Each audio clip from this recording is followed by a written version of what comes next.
Well, COVID-19 has really impacted all of us, especially with many of us now having to work from home. And if you're not used to that, there are some challenges to navigate. We talked to an online counselor from Connections Academy to get tips for staying productive while working or taking classes in your house. Part of that new routine is coming in and making yourself a routine.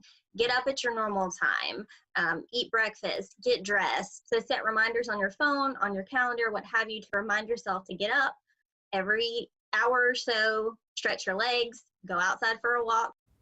And what's also important is to minimize distractions, stay logged out of social media accounts, and avoid doing chores or other things around the house that could keep you from getting your work done.